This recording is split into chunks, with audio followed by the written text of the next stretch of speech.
अपनी तरह से विश्लेषित करने के बारे में सोचा है।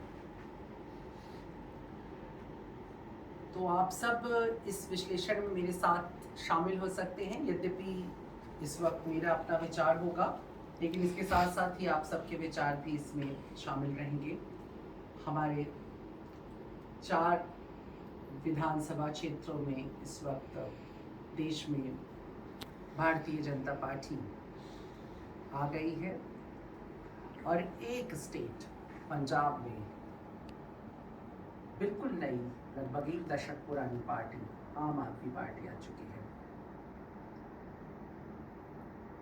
तो हम लोगों की जो चर्चा होगी वो इसी संदर्भ में होगी। आप सब ने कल से आज तक बहुत कुछ अपने फेसबुक पर लिखा है और बहुत कुछ आपने अपने फेसबुक पर पिछले 1-2 महीने में लिखा है, कुछ ने 4-5 महीनों में लिखा है अपने अपने दल, अपने अपने नेताओं के समर्थन में। कई दोस्त दुश्मन बन गए हैं और कई दुश्मन दोस्त बन गए हैं सिर्फ इस चुनावी माहौल के भीतर, और कल से वो सब थम गया है। लेकिन फेसबुक का वो जो बॉम्बार्ड है वो थमा नहीं है। कई लोगों को महसूस हो रहा है कि वो अचानक से यूक्रेन बन गए हैं और रशिया की बुरी नज़र उन पर है। तो कई लोग तटस्थ बैठे रहे हैं और नज़ारा देखते रहे हैं। इस पूरे चुनाव और इस चुनाव की पूरी प्रक्रिया पर दिन भर आप टीवी पर अलग अलग तरह के विश्लेषकों को सुन रहे हैं, उनके अपने विश्लेषण आ रहे हैं। सभी दलों की अपनी जो सोच है इस हार और इस जीत के ऊपर, वो सभी दल धीरे धीरे धीरे धीरे उसको रखना शुरू कर चुके हैं। कोई इसे ईवीएम की गलती बता रहा है एज यूजुअल, तो कोई इसे अपनी जीत बता रहा है, कोई इसमें बढ़त बता रहा है। तो कुल जमा अपने आप को कंसोल करने की कोशिश हारी हुई जो पार्टियां हैं वो कर रही हैं और अपनी हर खामी को खूबी बताने की कोशिश जीती हुई पार्टियां कर रही हैं। और ऐसा होता ही है कि जब कोई जीत जाता है तो उसका हर गुनाह माफ़ हो जाता है। ये इतिहास का पुराना नियम है, जो जीता वही सिकंदर।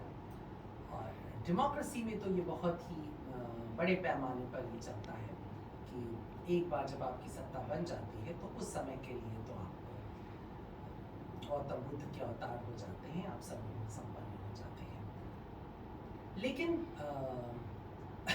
पूरा डिस्क्रिप्शन अगर हम किसी इतने बड़े स्टेट में, खासतौर पर उत्तर प्रदेश की मैं पहले बात करूँ, एक्चुअली मैं 2 स्टेट्स की ही आज शायद बात कर पाऊँ या शायद एक स्टेट की, जिसमें मेरे उत्तर प्रदेश और पंजाब, क्योंकि ये दोनों बहुत ही महत्वपूर्ण स्टेट रहे हैं और इन दोनों स्टेट्स के अंदर बहुत ही ज़बरदस्त लड़ाई हुई है और परिणाम भी बहुत अप्रत्याशित तरीके से सामने आए हैं।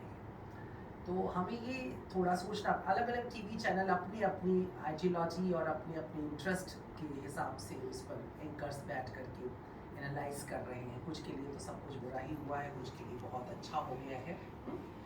लेकिन हम लोगों को एक तटस्थ दृष्टिकोण डालना चाहिए और एक जो मनोवैज्ञानिक और दार्शनिक दृष्टि इस पूरे के पूरे चुनाव और इसके परिणाम पर निकल करके आती है, उस पर हमें चर्चा करनी चाहिए। आप सबकी भी विचार और सवाल मैं शामिल करूंगा, आप में से किसी को कुछ कहना हो तो, और जिसे अपनी असहमति हो मेरी बात से, उसके लिए मेरा फेसबुक हमेशा खुला है अपनी असहमति दर्ज करने के लिए।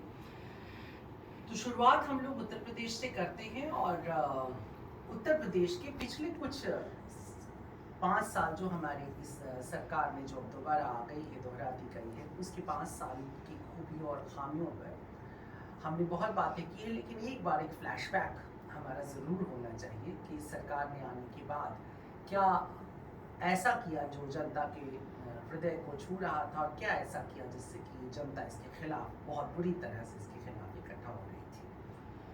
तो मुझे लगता है इस सरकार की जो सबसे बड़ी जो खासियत थी वो ये थी कि ये एक लंबे समय से तथाकथित प्रोग्रेसिव पार्टियों और सो कॉल्ड सेक्युलर पार्टियों के द्वारा हाशिए पे जा रहे जो बहुमत है, जो बहुसंख्यक वर्ग है, उसकी जो आस्था है, उसे जिस तरह से हाशिए पर डाला जा रहा था, मोदी का जिसे हम एरा कहेंगे, मोदी एरा के साथ साथ कहीं ना कहीं बहुत बड़ी घटना यही है कि हिंदू या हिंदुत्व ये राजनीति के केंद्र में चला गया है 2012-13 के बाद से। और उसने जो एक सेंटर बना लिया है, उस सेंटर से अभी तक उसे खिसकाया नहीं जा सका है। और तमाम दल जो ऐसी कोशिश कर रहे हैं या उन्होंने करने की कोशिश की है, उन्हें कहीं ना कहीं बार बार मुँह की खानी पड़ी है। तो एक महत्वपूर्ण बात तो यही है कि ये सरकार जो उत्तर प्रदेश की सरकार पिछली बार बनी और इस बार कंटिन्यू कर गई है, जिसके मुख्यमंत्री योगी आदित्यनाथ बने थे, जो कि बहुत अनएक्सपेक्टेड था। पिछली बार भी अप्रत्याशित मुख्यमंत्री था, चुनाव तो पिछली बार अप्रत्याशित नहीं था, बहुत कुछ तय था कि इस बार समाजवादी पार्टी अपने अंतरकलह की वजह से हार जाएगी और उसका बेनिफिट सीधे सीधे भारतीय जनता पार्टी के पास पहुंच रहा था। लेकिन अनएक्सपेक्टेड था तो वो था मुख्यमंत्री, क्योंकि मुख्यमंत्री का चेहरा पिछली बार अनाउंस नहीं था और नरेंद्र मोदी के चेहरे पर या आरएसएस के विजन पर और जो उस वक्त भारत में ट्रेंड चल रहा था हिंदुत्व का, उस विजन को बेस में रखते हुए पिछला चुनाव हुआ और उसका एक बड़ा रिजल्ट हमारे सामने आया और मुख्यमंत्री के रूप में हमें योगी आदित्यनाथ मिलते हैं। लेकिन उसके बाद योगी आदित्यनाथ का जो है सरकार बनने के बाद उनका एग्ज़ाम, उनका इम्तिहान जैसे हर एक नेता का और हर एक शासक का होता है, वैसा शुरू हो जाता है। और शुरुआती दिनों में योगी आदित्यनाथ का जो एक स्ट्रेट फॉरवर्ड तरीका है हिंदुत्व को लेकर की बात करने का, वो तमाम विपक्षी दलों के साथ साथ तमाम जो समन्वयवादी विचारधारा रखने वाले लोग हैं या जो तटस्थ मानसिकता के लोग हैं, उनके लिए वो बहुत ही कटु था, बहुत बिटर था, बहुत कड़वा था। जैसे कि मैं ईद नहीं मनाता हूँ, इस तरह के स्टेटमेंट मुख्यमंत्री बनने के तुरंत बाद देना, या किसी भी सीट से किसी मुसलमान को नहीं लड़ाना, ये सारी जो एक कवायद थी पूरी की पूरी, उन सब ने कहीं ना कहीं एक इफेक्ट डाला उस हिंदू मन पे जो पिछले एक दशक में धीरे धीरे तैयार होता चला जा रहा है। और वहाँ पर कहीं ना कहीं योगी आदित्यनाथ का जो प्रभाव है या उनकी जो एक तरह से कह सकते हैं फैंस फॉलोइंग है, वो डे बाय डे बढ़ती चली गई। उसके बाद दूसरी महत्वपूर्ण जो घटना घटती है वो कोरोना का काल आ जाता है योगी आदित्यनाथ के मुख्यमंत्री बनने के कुछ ही सालों के भीतर। और पहले से ही नोटबंदी के बाद जो आर्थिक व्यवस्था जो चरमर हुई थी, उस चरमर के बीच में कोरोना का आ जाना एक बहुत बड़ी दुर्गति थी। बेशुमार लोग मरे, तमाम पलायन हुआ, तमाम मजदूरों की अनायास मृत्यु हुई, तबाही हुई। और उस पैंडेमिक में, उस महामारी के दौर में लॉकडाउन का एक बहुत बड़ा दुष्प्रभाव देखने को आया, जिस दुष्प्रभाव के कारण एक बहुत बड़ा जनमानस इस सरकार के केंद्र और यहाँ प्रदेश की सरकार दोनों के खिलाफ बहुत तेजी से जनमत तैयार हुआ। तीसरी घटना हमें इस पूरे कार्यकाल में जो महत्वपूर्ण घटना है उस पर हमें ध्यान देना होगा कि पहली बार कोई गवर्नमेंट हिंदी भाषी क्षेत्रों की मैं विशेष करके बात कर रहा हूँ, दक्षिण में तो थोड़े से ऐसे कुछ उदाहरण थे, लेकिन पहली बार ऐसी कोई सरकार उत्तर प्रदेश में दिखाई दे रही थी जो बहुत ही खुले तौर पर माफियाओं का, गुंडों का, खासतौर पर सिंडिकेट क्राइम के ऊपर सीधा प्रहार कर रही थी, बिना डरे, बिना झिझके और बिना किसी संवैधानिक पर्दे का सहारा लिए वो सीधा एक बुलडोजर चला रही थी। शुरुआत में ये बहुत ही असंवैधानिक और बुरी चीज़ लगी और आज भी वो किसी न किसी एक दृष्टिकोण में लगती है लोगों को, लेकिन आम जनमानस जिस तरह से उबला हुआ और आक्रोशित बैठा हुआ है पिछले 70 सालों के लोकतांत्रिक इतिहास में, जहाँ पर उसको अमिताभ बच्चन जैसा हीरो तो मिल गया है जो जाकर के ठाकुर की और गब्बर सिंह की और गुंडे की पिटाई कर देता है, लेकिन लीडर ऐसे बहुत कम उसको दिखाई दिए, जिसमें मुझे लगता है कि योगी आदित्यनाथ ने अपने आप को कहीं ना कहीं उस सांचे में फिट करने की कोशिश की। शशांक, मैं अभी इन पे बातें करूंगा, अभी इन सब चीज़ों पे हम लोग चर्चा करेंगे, लेकिन एक बड़ी बात जो है वो एक थी कि हम फ्लैशबैक भी कर रहे थे। उस फ्लैशबैक के आखिरी चरण में बुलडोजर, और उसके बाद सबसे महत्वपूर्ण चीज़ आ जाती है किसान आंदोलन। किसान आंदोलन का इतना बड़ा जो है प्रभाव पड़ा, जिससे कि ऐसा लगने लगा था कि न केवल केंद्र की सरकार बल्कि उत्तर प्रदेश की सरकार के लिए भी अब दोबारा आना असंभव हो जाएगा। ये बहुत बड़ा आंदोलन था, सरकार के विरुद्ध एक बहुत बड़ा मैंडेट, एक बहुत बड़ा जनमत तैयार हो गया था। कहीं ना कहीं सरकार को भी ये लगने लगा था, इसलिए वो बिल वापस लेने पड़े, सरकार प्रधानमंत्री को माफ़ी मांगनी पड़ी। ये सारी चीज़ें सामने निकल कर के आई, लेकिन बावजूद उसके, ये सब होने के बावजूद हमें ये कहने में कोई तकलीफ नहीं होनी चाहिए कि उत्तर प्रदेश में भारतीय जनता पार्टी ने, विशेष करके योगी आदित्यनाथ ने, क्योंकि इस बार का सारा चुनाव उनके चेहरे पर लड़ा गया है, प्रधानमंत्री बहुत आखिरी में उसमें शामिल होते हैं, तो विशेष करके योगी आदित्यनाथ ने सच में एक प्रचंड बहुमत लिया है, क्योंकि एक सरकार की कॉन्टिन्यूटी के बाद 5 साल के बाद जो उसके खिलाफ एक मैंडेट तैयार होता है, उस पूरे के पूरे मैंडेट को ब्रेक कर देना, उस पूरे अपने विरोधी मैंडेट को ब्रेक कर देना और इतना बड़ा जनमत लेकर के वापस आना, ये अपने आप में बहुत ही महत्वपूर्ण और बहुत विचारणीय घटना कही जा सकती है भारतीय राजनीति के भीतर। जो कुछ चुनिंदा घटनाएं हैं उनमें से इस घटना को शामिल करना चाहिए। तो ये तो हो गया एक फ्लैशबैक। अब हम लोग बात करते हैं विपक्षी दलों पर और सरकार पर। सरकार क्या कर रही थी, क्यों जीती और क्यों हार गए विपक्षी दल। पिछले एक दशक से, यानी जब से हम मोदी एरा को उभरते हुए देख रहे हैं, उसके बाद से एक बहुत महत्वपूर्ण बात जो दिखाई दे रही है वो ये कि भारतीय जनता पार्टी जिस तरह से नए नए एक्सपेरिमेंट और नए नए कोने और नए नए कोण अपनी सियासत में खोजने की कोशिश कर रही है, ऑपोजिशन की जो पार्टियां हैं वो उसके बिल्कुल विपरीत अपने घिसे पिटे दायरे से बाहर आने को तैयार नहीं है। उनका सोचने का तरीका, उनके बात करने का तरीका और यहाँ तक कि उनके लीडरान, उनमें कोई बदलाव या फेरबदल देखने को नहीं मिल रहा है, जो मुझे लगता है कि एक बहुत महत्वपूर्ण कारण बन जा रहा है भारतीय जनता पार्टी से सामने खड़ा होना, जीतने की अपेक्षा मैं कहूँगा उसे चैलेंज करने में भी। जिन जिन छोटे स्टेट्स में जहाँ जहाँ भी ये चैलेंज क्लियर है, जहाँ भी वो ट्रेडिशनल पार्टी या ट्रेडिशनल दल नहीं है और लीडरान जो उसके जो नेता हैं वो ताकतवर तरीके से जनता के बीच में खड़े हैं, वहाँ पर आप भारतीय जनता पार्टी को पराजित होते देखते हैं।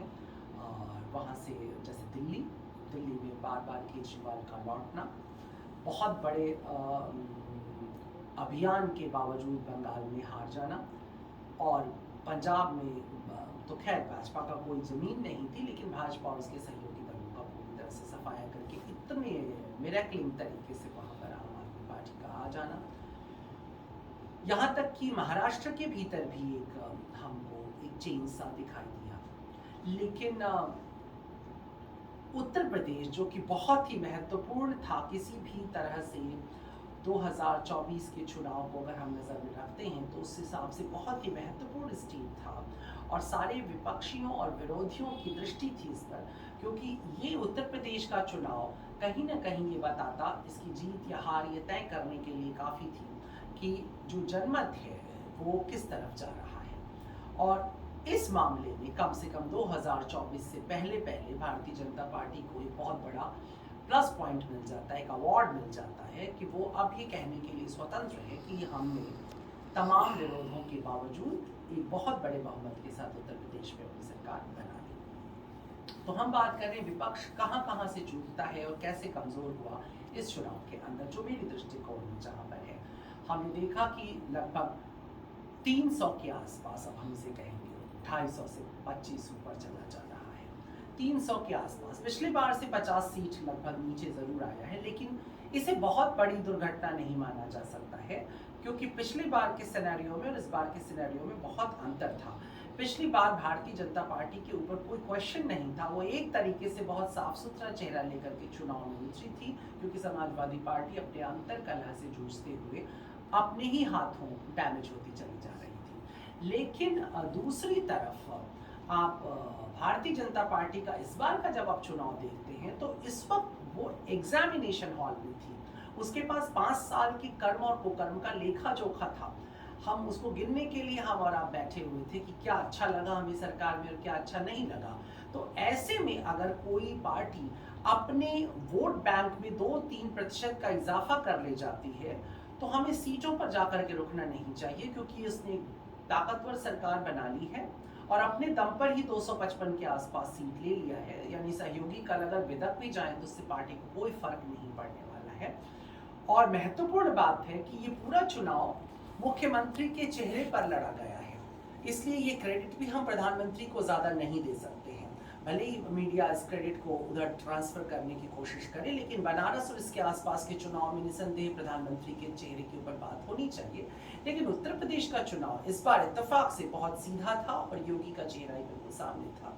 तो इस तरह से योगी की जीत जो है ये उत्तर प्रदेश में साफ साफ दिखाई दे रही है।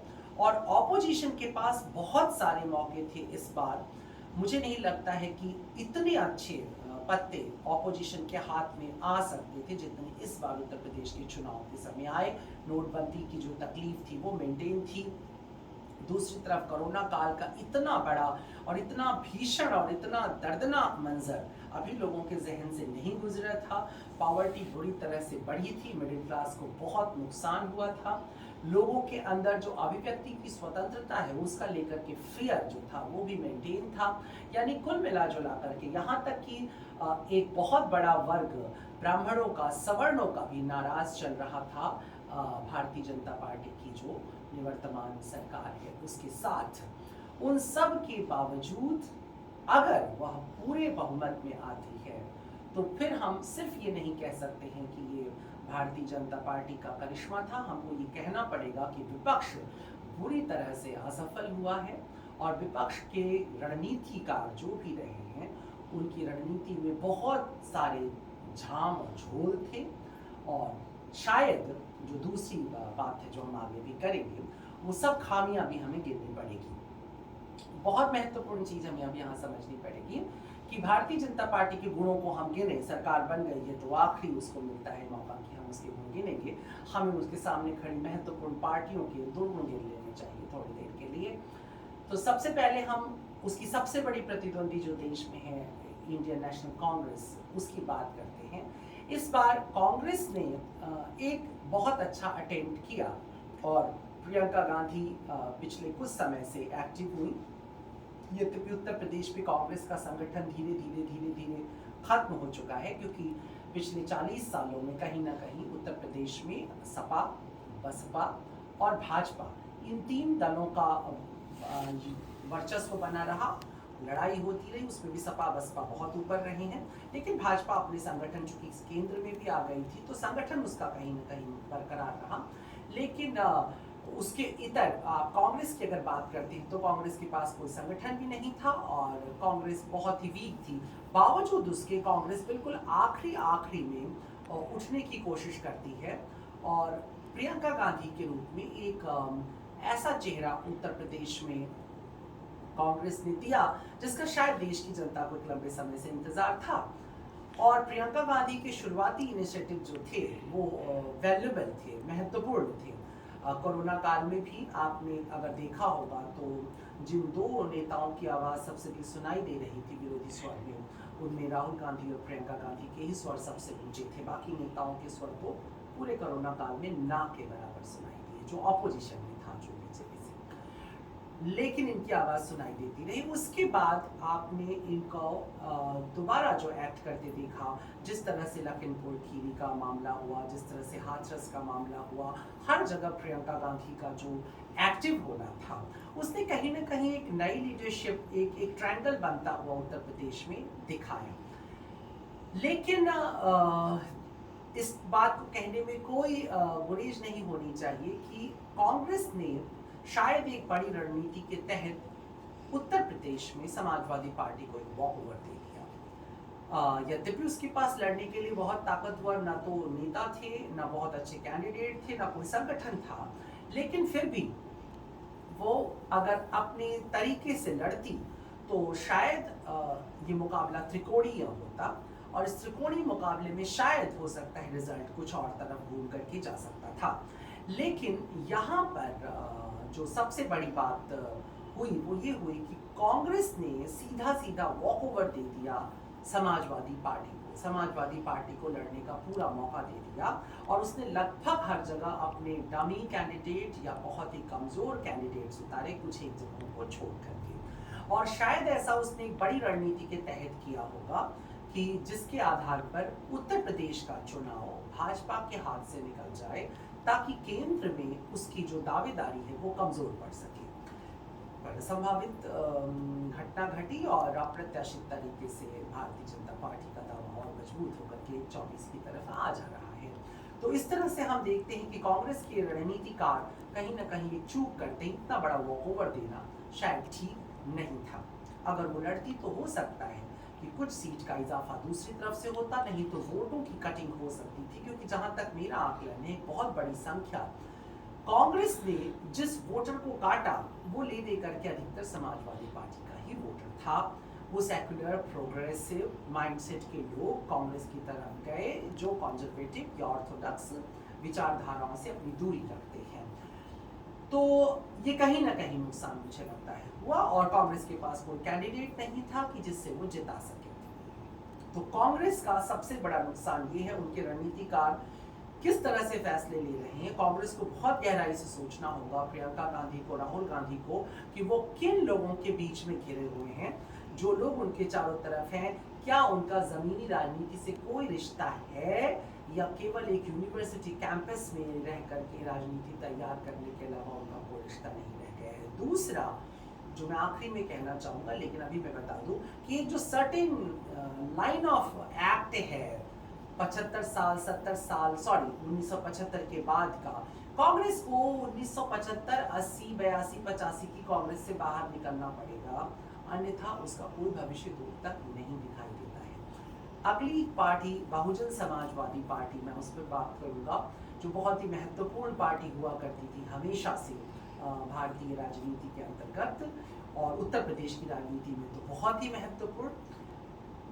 एक समय में समाजवादी पार्टी के साथ मिलकर के सरकार बनाई, उसके बाद अलग हुई, उसके बाद फिर अपनी सरकार बनाई, और उत्तर प्रदेश में लॉ एंड ऑर्डर, ये जो शब्द हम आज हवा में उड़ता देख रहे हैं, शायद उसको स्टैंड करने में मायावती की एक महत्वपूर्ण भूमिका थी, उनकी सरकार की एक महत्वपूर्ण भूमिका थी। लेकिन अब हम देखते हैं कि मोदी एरा शुरू होने के बाद day by day Mayawati back foot पर चलती चली जा रही हैं, और मायावती का संघर्ष कहीं नहीं है। वैसे मायावती को शायद अपने वोट पर इतना अधिक भरोसा है कि वो नॉर्मल समय में, सामान्य समय में वो कोई राजनीति ही नहीं करती है, वो आराम से बैठी रहती हैं और ठीक चुनाव के समय आती हैं, और उनको लगता है कि चुनाव के समय वो अपने काम कर जाएंगे। शायद वो अपने काम कर भी जाती है, इस बार भी उन्होंने कुछ अपना काम कर ही लिया होगा। तो मायावती की जो सरकार जो उनकी जो पार्टी है बहुजन समाजवादी पार्टी, उसके पास एक कोर वोटर है, हरिजन वोटर, दलित वोटर, विशेष करके जाट और हरिजन। वो वोटर जो है वो हमेशा उसका कॉन्फिडेंस डेवलप करता रहा है बहुजन समाजवादी पार्टी का, और बहुत निर्णायक भूमिका हमेशा चुनाव में निभाता रहा है। लेकिन इस बार मायावती का बहुत साइलेंट रह जाना एक अलग तरह की घटना की ओर इशारा करता है। जिस तरह से कांग्रेस ने समाजवादी पार्टी को एक वॉकओवर दे दिया, ठीक उसी तरीके से बहुजन समाजवादी पार्टी ने भारतीय जनता पार्टी को एक सीधा वॉकओवर दे दिया। यहां पर हमें ये बात समझनी होगी, याद रखनी होगी कि कांग्रेस का वॉकओवर देना समाजवादी पार्टी के लिए लाभदायक नहीं हो सका बहुत ज्यादा, क्योंकि एक तो कांग्रेस के पास कोई वोट बैंक ढंग का नहीं था, और जो वोट बैंक था वो ले देकर के समाजवादी पार्टी के खेमे का ही था। तो अल्टीमेटली वॉकओवर देने के बाद फायदे के बजाय वो एक नुकसान दे जाती है समाजवादी पार्टी को।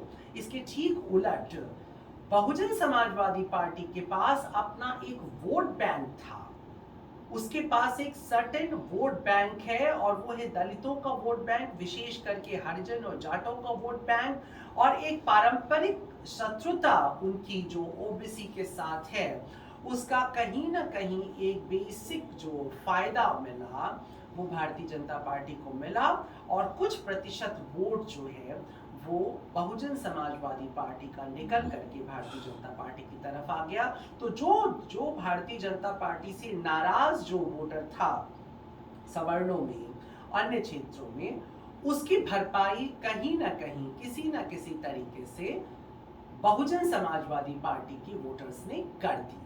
ये बहुत बड़ी घटना है, उत्तर प्रदेश की राजनीति में नहीं बल्कि भारतीय राजनीति में एक बहुत बड़ी घटना का इसे शुरुआत माना जा सकता है कि हरिजन वोट बैंक, जाटो वोट बैंक, दलित वोट बैंक उस पार्टी की तरफ मूव किया है जिसे मनुवादी पार्टी होने का एक लंबे समय से जिसके ऊपर एक ठप्पा लगा हुआ है। यदि ये गठजोड़ पूरी तरह से सफल रहता है तो शायद भारतीय राजनीति का चेहरा कुछ और होने वाला है अगले 1-2 दशकों के बीच में।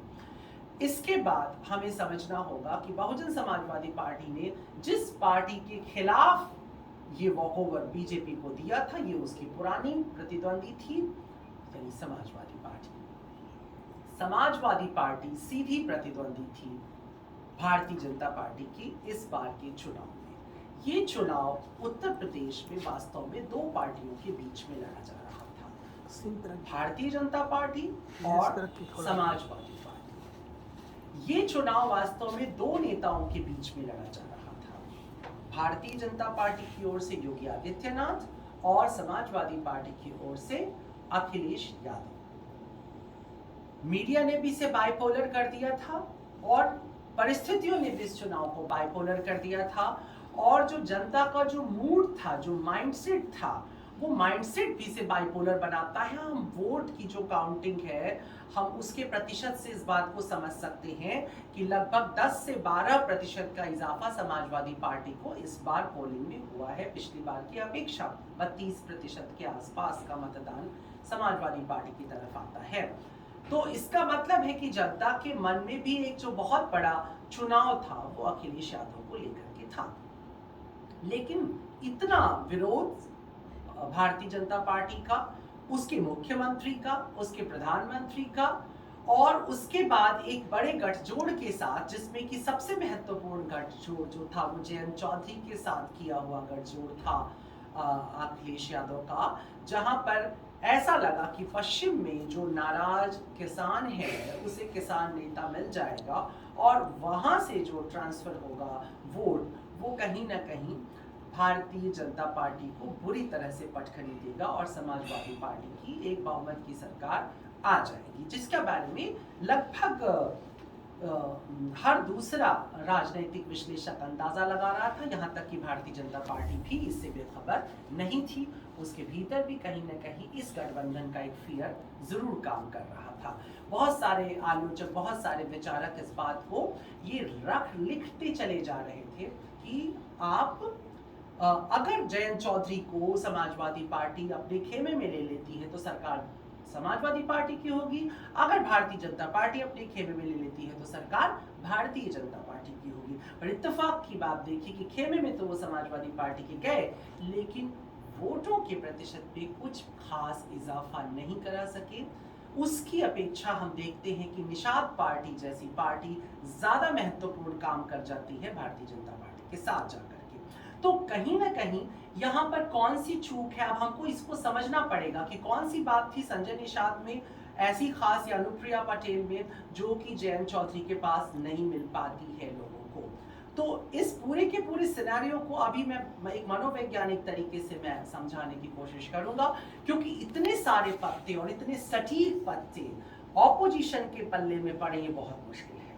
लेकिन उसके बावजूद आप बोर्ड पर हार जाते हैं, और न केवल हार जाते हैं बल्कि एक बहुत बड़ी जीत आप अपने विपक्षी के हाथ में दे देते हैं। तो अखिलेश यादव अखिलेश यादव की छवि के प्लस पॉइंट्स पहले हम गिन लेते हैं, उसके बाद हम समाजवादी पार्टी और अखिलेश यादव के माइनस पॉइंट्स पे बात करेंगे। प्लस पॉइंट उनका सबसे बड़ा ये है कि वो एक जेंटलमैन पॉलिटिक्स करते हैं और एक जेंटलमैन पॉलिटिशियन हैं, इसमें कोई दो राय नहीं है। जो समर्थन उनकी तरफ गया है उसमें जातीय गठजोड़ और विरोध ये सब जहां भी हो, लेकिन उसमें 1 से 2% उस बौद्धिक वर्ग का समर्थन भी इस पूरे चुनाव में अखिलेश यादव की तरफ आया है, जिसने भारतीय राजनीति में एक ऐसे लीडर को देखा है जिसमें एक जेंटलमैन पॉलिटिक्स करने की तमीज है, तहजीब है, बातचीत करने का एक अंदाज है, लहजा है, और जिसके अंदर एक तरह की प्योरिटी ऑफ हार्ट दिखाई देती है। मैं दिखाई देती हूँ, बोल रहा हूँ दिखाई देती है, क्योंकि बाकी तो ईश्वर को बड़ा होता है, बट ऐसा दिखाई देता है। और नेता का काम यही होता है कि वो जो दिखाना चाहता है वो दिखाई दे। तो पहली बात ये होती है कि अखिलेश यादव को प्लस मिलता है कि उनकी छवि साफ सुथरी है। दूसरा प्लस उनको मिलता है कि उन्हें जेंटलमैन लीडर की तरह देखा जाता है। तीसरी बात जो उनके साथ प्लस पॉइंट देखा गया कि युवाओं का एक बहुत बड़ा समूह, बहुत बड़ा, हिंदू मुस्लिम सभी एक बहुत बड़े समूह में उसे आइडियल लीडर की तरह अखिलेश यादव को लेते हैं। ये तो प्लस पॉइंट हो गया अखिलेश यादव का। समाजवादी पार्टी की विशिष्टता ये है कि समाजवादी पार्टी का एक लंबा इतिहास है। एक बहुत मुलायम सिंह यादव, खास तौर पर मुलायम सिंह यादव, लोहिया जी से इतिहास शुरू होता है। लोहिया जी, जनेश्वर मिश्र, उदय प्रताप सिंह, मुलायम सिंह यादव और शिवपाल यादव, अखिलेश यादव, एक बहुत बड़ा आपको एक इसमें दिखाई देगा, क्या बोलते हैं, एक फहरिस्त दिखाई देगा इसके अंदर, जो कि संघर्षों की कहानी, जिनका जीवन संघर्षों का इतिहास है। तमाम सामंतवादी शासकों से, सामंतवादी विचारों से लड़ते हुए इनका जीवन गुजरा है। ऐसे में समाजवादी पार्टी निस्संदेह एक बहुत बड़े होप की तरह, एक विंडो ऑफ होप की तरह उत्तर प्रदेश में दिखाई देती है। और इस बात में खुश भी हो जाना चाहिए समाजवादी पार्टी के लोगों को कि उनका सीट भी दोगुना चला गया, वोट प्रतिशत भी ऊपर चला गया। लेकिन पॉलिटिक्स और डेमोक्रेसी की पॉलिटिक्स इस तरह की गिनतियों में नहीं चलती, वो सरकार बनने या ना बनने पर चलती है। क्योंकि उसके बाद आप लगभग कोई, अगर आप प्रत्याशित घटना नहीं घट रही है तो 5 साल के लिए आप लगभग एक शैडो गवर्नमेंट की तरह काम कर सकते हैं। अगर करने दिया आपको ओरिजिनल गवर्नमेंट में तो, नहीं तो आप केवल एक शैडो रह जाते हैं। तो फिर इस स्थिति में हमें ये समझना चाहिए कि राजनीति में इतने मौके छोड़ देना या इतने मौके गवा देना एक बहुत बड़ी राजनीतिक भूल साबित हो सकती है आने वाले समय में। पर आखिरकार समाजवादी पार्टी की सबसे बड़ी राजनीतिक भूल हुई क्या? समाजवादी पार्टी के विश्लेषक अलग तरह से सोचेंगे, वो अलग तरह से उसके बारे में व्याख्यान देंगे। भारतीय जनता पार्टी अलग तरह से सोच रही होगी, मीडिया अलग तरह से सोच रही है। मेरी दृष्टि जहां तक पहुंचती है और जिसका मैं अनुमान लगा सकता हूं, वो मैं बताना चाहूंगा कि पहली बात तो समाजवादी पार्टी पिछले 5 सालों में लगभग 4 साल, अगर मैं उसके मुख्य नेतृत्व की बात करूं तो 4 साल वो मुख्य धारा की राजनीति से कहीं अपनी दूरी बना करके रखती है। समाजवादी पार्टी के कई लोग लगातार लड़ने का और संघर्ष करने का काम कर रहे थे, लेकिन मुख्य नेतृत्व जो था वो कहीं ना कहीं पर्दे के पीछे रहा, बहुत ही सोफिस्टिकेटेड राजनीति में रहा। और ये सोफिस्टिकेटेड राजनीति अल्टीमेटली बहुत ही घातक सिद्ध हुई है। यही जयंत चौधरी के साथ भी हो रहा है। यानी कि लीडरशिप जो, जिसे विपक्ष बनना है या जिसके पास ये क्षमता है कि वो अगला विपक्ष हो सकता है, उसकी लड़ाई बहुत बराबर की होनी चाहिए, बहुत टक्कर की होनी चाहिए, जिसमें मुझे लगता है अखिलेश यादव पहली बड़ी चूक करते हैं। अखिलेश यादव लगभग पूरे कोरोना काल में सिवाय कुछ टीवी के हल्के ग्लिम्स, ट्विटर और फेसबुक के छोटे मैसेजेस के अलावा कहीं नजर नहीं आते हैं। जमीन पर उनकी आवागमन बिल्कुल नाक के बराबर होता है। अपने कार्यकर्ताओं के बीच में उनकी उपस्थिति लगभग नाक के बराबर रह जाती है।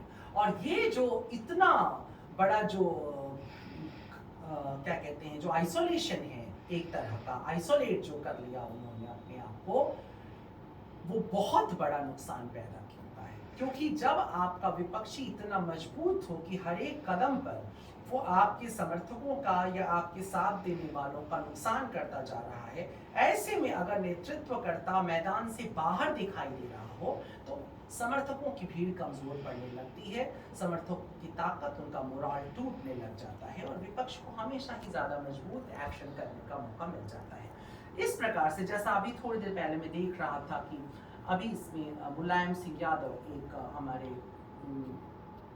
इसके फॉलोअर ने अभी इसमें आकर के लिखा, जो समाजवादी पार्टी का झंडा लगाए हुए हैं, लेकिन वो ये लिख रहे हैं कि अखिलेश यादव एक बेकार लीडर हैं। मैं बेकार लीडर तो नहीं कहूंगा, लेकिन मैं ये जरूर कहूंगा कि अखिलेश यादव को पिछले समय यानी जिस समय गवर्नमेंट चल रही थी, इलेक्शन से 3 साल 4 साल पहले जब मजदूर पलायन कर रहे थे, जब लोग मर रहे थे, उन सब समय में कहीं ना कहीं उनकी उपस्थिति जनता के मध्य होनी चाहिए थी, जो कि ना के बराबर रही, नगण्य रही, और एक बहुत बड़ा नुकसान मुझे लगता है कि इस समय उसका भुगतना पड़ा है। दूसरी बात ये कि जिस लेमैन के पास, जिस आखिरी लाइन के पास भारतीय जनता पार्टी और उसके कार्यकर्ताओं की उपस्थिति लगातार बनी रही, जैसे कि लॉकडाउन के समय खाना पहुंचाना, कपड़े पहुंचाना, इलाज करना, इस तरीके के कई जो दूसरे जो मुद्दे थे जिसमें भारतीय जनता पार्टी और उसके वैचारिक जो संगठन है आरएसएस, उसके लोग जिस तरह से उसमें डूबे रहे, जिस तरह से उन्होंने उनका सहयोग किया, निसंदेह उस तरह का सहयोग बहुत कम मात्रा में भारतीय जनता पार्टी की ओर से मिला। वो जो बहुत कम मात्रा में मिला, उस बहुत कम मात्रा ने उनको मुख्य ऑपोजिशन बना दिया था, क्योंकि बाकी दलों से तो लगभग कुछ नहीं मिला और इसलिए वो कहीं ना कहीं मामला चूक गया। लेकिन जो लीडर है, जो हेड है, जो सेनापति है, हमको कभी नहीं भूलना चाहिए कि सिकंदर की सेना बहुत ही छोटी थी, बहुत कम सेना। जब वो पर्शिया पर अटैक कर रहा था तो पर्शिया की सेना लाखों में थी और इनकी सेना हजारों में थी, लेकिन सिकंदर को भरोसा था कि हम पर्शिया को जीत लेंगे, हम फारस को फतह कर लेंगे, उसने ऐसा कर दिखाया। जब हम सिकंदर के इतिहास में जाते हैं तो हम ये देखते हैं कि सिकंदर की सबसे बड़ी काबिलियत ये थी कि वो अपने सारी सेना के आगे चलता था। वो राजा बाद में था, सिपह सालार हमेशा वो पहले बना रहा। हम राम के युद्ध के विजय की बात इसलिए करते हैं क्योंकि राम हमेशा सबसे आगे खड़े रहे, पीछे सारी की सारी सेना जाकर के खड़ी हुई। अगर हम कृष्ण की बात करते हैं महाभारत युद्ध में, तो वो सारथी है, वो आगे खड़ा है, रथ पे पीछे बैठा है योद्धा। लीडरशिप आगे बढ़ करके होती है।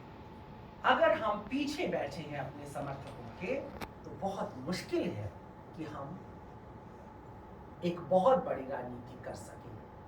कम से कम इस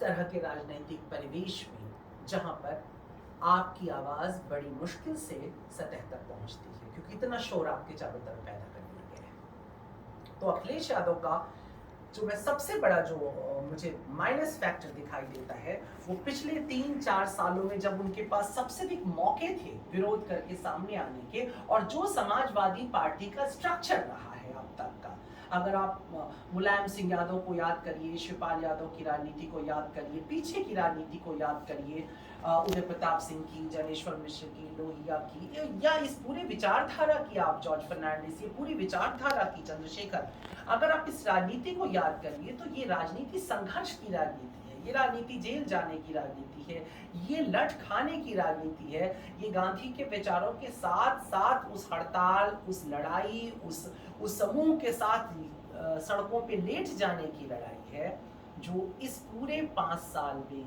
समाजवादी पार्टी की तरफ से नहीं दिखाई दिया। अगर कहीं दिखाई भी दिया और उस पर सरकारी डंडे बजे, तो उसमें उसकी सहायता के लिए, सहयोग के लिए, समर्थन के लिए लीडर गायब बने। ये सबसे बड़ा नुकसान हुआ है।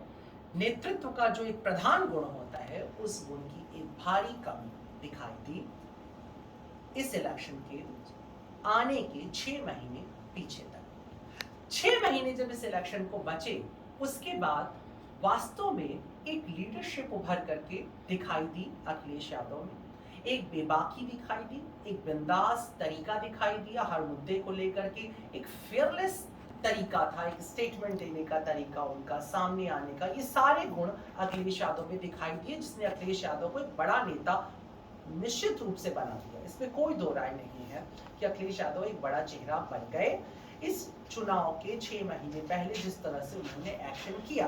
लेकिन नहीं मालूम उनकी किचन कैबिनेट उन्हें क्या मैसेज कन्वे करती रही कि उनको ये चुनाव उतना भारी नहीं लगा जितना ये भारी वास्तव में था। कहीं ना कहीं उनके आसपास एक ऐसा जमावड़ा है ऐसे लोगों का जो यस बॉस पॉलिसी में बिलीव करते हैं, और उस यस बॉस पॉलिसी ने दूसरा सबसे बड़ा नुकसान अखिलेश यादव का किया। उनको बार बार इस गफलत में रखने की शायद कोशिश की गई कि वो चुनाव जीत रहे हैं और वो अगले मुख्यमंत्री हैं और जनता बुरी तरह से खिलाफ है योगी के, जबकि उत्तर प्रदेश में घूमने वाला कोई भी दूसरा आदमी देख सकता था कि जनता नाराज तो है, लेकिन अभी तक वो योगी का या उत्तर प्रदेश में भारतीय जनता पार्टी का या नरेंद्र मोदी का कोई विकल्प खोजने में उस तरह से सफल नहीं हुई है जैसे हर बार चुनाव में हो जाया करती थी। तो ये एक बहुत बड़ी मुश्किल हुई।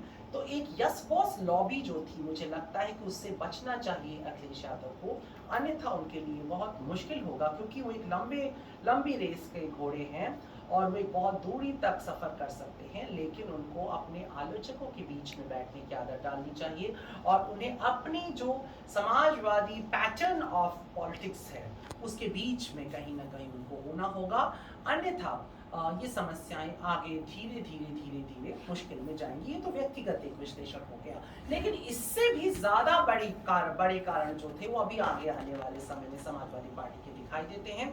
एक महत्वपूर्ण चीज ये है कि गठबंधन करते समय निसंदेह अखिलेश यादव ने एक चतुराई दिखाई, राजनीतिक चतुराई दिखाई, और उन्होंने किसानों के नेता के रूप में जयंत को चुना। लेकिन कुछ और दल थे जिन्हें वो अपने साथ ले सकते थे, और कुछ ऐसे दल थे जिन दलों का जमीन पर अस्तित्व तो लगभग ना के बराबर है, मगर उनकी वजह से बहुत सारे लोग नाराज हो जाते हैं। ऐसे दलों से वो दूरी बना करके रख सकते थे, लेकिन अखिलेश यादव ने ये थोड़ी सी गलती ऐसी की कि उन्होंने कुछ इस तरह के नेताओं को चुना, जैसे कि राजभर, जिनका कोई भी राजनीतिक एग्जिस्टेंस नहीं है, जिन पर भरोसा ना के बराबर जनता का है, उसे चुनने की गलती कहीं ना कहीं थी। और उसके कारण राजभर की पार्टी से जो लोग चुन करके आए, उसने कहीं ना कहीं हार्म किया अखिलेश यादव की छवि को। जो ये बता रहे थे अखिलेश यादव ने कम से कम पिछले हर चुनाव में, चुनाव हारने के बावजूद, जैसा मैंने कहा कि एक नोबल पॉलिटिक्स, एक जेंटलमैन पॉलिटिक्स करने की कोशिश की है, गुंडे बदमाशों को जितना हो सकता है उतना दूर रखने की कोशिश की है। बावजूद उसके राजभर की पार्टी ने जिस तरह से पूर्वांचल के एक कुख्यात बदनाम परिवार के भीतर से कैंडिडेट्स उठाए, निसंदेह उसका एक इफेक्ट, एक बैड इफेक्ट पूर्वांचल में खास तौर पर पड़ा। आप उस गढ़ को छोड़ दीजिए जिस गढ़ के बीच में वो हैं, वहाँ की जीत पर आप काउंट मत करिए, लेकिन बाकी क्षेत्रों में ये इमेज कहीं ना कहीं पड़ी। उनके स्टेटमेंट्स वगैरह जो आए उसका भी असर जरूर पड़ा बाद के दिनों में, बनारस के और उसके आसपास के चुनाव पे खास तौर पर पड़ा। लेकिन मोटे तौर पर ये एक बड़ा नुकसान था कि सहयोगी चुनने में शायद वो और बेटर सहयोगी चुन सकते थे, या शायद वो अपने फेस पर भी चुनाव लड़ने की कोशिश कर सकते थे। वो ज्यादा ईमानदार लड़ाई हो सकती थी, क्योंकि इस बार वो एक बड़ा विकल्प थे। दूसरी बात, अपने ही परिवार में गठबंधन करने में भी थोड़ा मुझे लगता है ज्यादा समय अखिलेश यादव ने लिया, जो समय थोड़ा अर्ली होना चाहिए था। शिवपाल यादव जो उनके चचा भी हैं, उनके साथ भी लोगों वो एक पब्लिक के बीच में ये बात क्लियर नहीं हो पा रही थी कि ये साथ में रहेंगे कि अलग रहेंगे। उसकी वजह से भी दलीय राजनीति जो थी थोड़ी कमजोर थी। एनीवेज वो देर आए दुरुस्त आए की बात थी, मगर उससे बड़ी दुर्घटना ये घट गई कि एक तरफ जहां भारतीय जनता पार्टी के कैंडिडेट्स, उम्मीदवार 5 सालों से लगभग अपने अपने क्षेत्रों में काम कर रहे थे, संभावित उम्मीदवार भी लगभग इसी तरह से थे। कुछ एक को छोड़ दीजिए जो अचानक आए, स्वामी प्रसाद मौर्य निकल गए तो वहां कोई आ गया, ऐसे कुछ जगहों को छोड़ दीजिए, बाकी जगहों पर कैंडिडेट्स अपना काम कर रहे थे। जबकि समाजवादी पार्टी के पास कौन कैंडिडेट होगा इसकी घोषणा ही नहीं हो पा रही थी। और इसका एक बहुत बड़ा नुकसान हुआ समाजवादी पार्टी को। मुझे लगता है कि उसने अपने उम्मीदवारों की घोषणा करने में बहुत समय लगा दिया, लगभग चुनाव के 10 दिन 15 दिन पहले, और ये राजनीतिक रूप से बहुत ही बड़ी गलती मानी जाएगी, क्योंकि जब आपको नए कैंडिडेट्स देने होते हैं, और खासतौर पे सबसे मजेदार बात है कि उन्होंने ज्यादातर नए चेहरे दिए जिन पुराने चेहरों को उन्होंने मौका दिया उनमें से अधिकतर, या जिनको पता था कि लगभग उन्हें जीतना है, जैसे ओम प्रकाश सिंह हुए आपके, अथवा उधर रविदास मल्होत्रा हुए, तो इस तरह के लोग आसानी से बड़े बड़े वोट से जीत करके निकल आए। उसका कारण था कि वो अपने क्षेत्रों में काम करते चले जा रहे थे, उन्हें पता था। लेकिन दूसरी तरफ आप देखिए कि ज्यादातर लोगों के हार जाने के पीछे एक बड़ा कारण ये है कि कुछ लोगों ने जिस क्षेत्र में लंबे समय तक काम किया, अचानक से उनको हटा करके किसी दूसरी सीट पे भेज दिया गया या उनके टिकट काट दिए गए।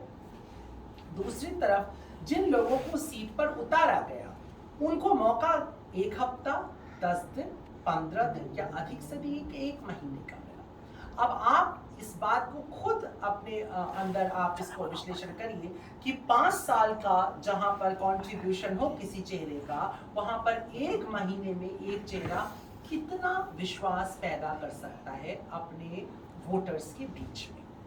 तो मुझे लगता है ये बहुत बड़ी गलती थी विपक्ष में रहते हुए इस तरीके से वोट बांटना, और ये कई बार की घटना हो चुकी है समाजवादी पार्टी की, इसलिए इस पर बहुत सचेत होना होगा, उसे अपने कैंडिडेट्स को तैयार रखना होगा, और ये हिम्मत रखनी होगी कि हमें 2 साल पहले से ही मौका दे देना है काम करने का, 1.5 साल पहले से, या कम से कम 1 साल पहले से अपने उम्मीदवारों को तय कर देना होगा, ताकि वो हर घर तक पहुंच सके, क्योंकि अनायास दबाव में उम्मीदवार पहुंच गया, वो हफ्ते और 10 दिन में उसे पूरा का पूरा एक अपना एरिया जो है उसे कवर करना था, जो कि उसके लिए बहुत मुश्किल था।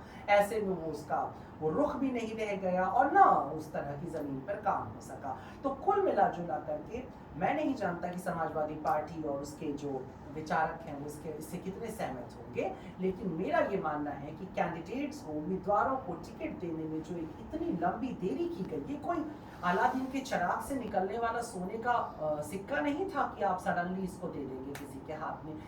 एक टिकट जब आप देते हैं, एक उम्मीदवार जब ये तय करता है कि मुझे इस क्षेत्र से लड़ना है, तो उसकी सबसे बड़ी जो पूंजी होती है वो होती है उस क्षेत्र में रहने वाले लोगों का भरोसा, और आप भरोसा हफ्ते महीने में नहीं कमा सकते हैं, ये बहुत मुश्किल है। और खासतौर पे तब जब आपके सामने एक ऐसी पार्टी खड़ी है जिसके प्रति भरोसा दिलाने के लिए इतने माध्यम, ऐसे में आपके पास जो आपका कैंडिडेट था उसके पास कितना अवसर था कि वो भरोसा पैदा करे। मुझे नहीं समझ में आता है कि इतने लंबे समय तक छुपा करके और इतने आखिरी में जा करके टिकट्स देने का कारण क्या था, लेकिन जो भी कारण था उसने अल्टीमेटली एक बड़ा नुकसान किया समाजवादी पार्टी का। आखिरी जो मैं महत्वपूर्ण बात समाजवादी पार्टी के उसमें कहना चाहूंगा, उसके माइनस फैक्टर में कहना चाहूंगा, आखिरी 2 बातें। उसमें एक बहुत बड़ा जो पार्ट है वो है कि समाजवादी पार्टी को सवर्णों का भरोसा नहीं हुआ, मतलब न वो शायद सवर्णों पे ठीक से भरोसा कर पाए और न सवर्ण उन पर भरोसा कर पाए। ये बहुत बड़ी दुर्घटना है, क्योंकि सवर्ण बुरी तरह से नाराज थे, बहुत बड़ी संख्या में सवर्ण नाराज थे भारतीय जनता पार्टी से और सरकार से पिछली। लेकिन उन जैसा कि हर तरफ शोर भी मच रहा था कि ब्राह्मण नाराज है, बनिए नाराज हैं, लोगों का बिजनेस खत्म हुआ है, लेकिन उसे अट्रैक्ट करने का और अपने भरोसे में लाने की जो पॉलिसीज 2 साल 3 साल पहले से समाजवादी पार्टी को बनानी चाहिए वो नहीं बन सकी। कुल मिला जुला करके सवर्णों के बीच में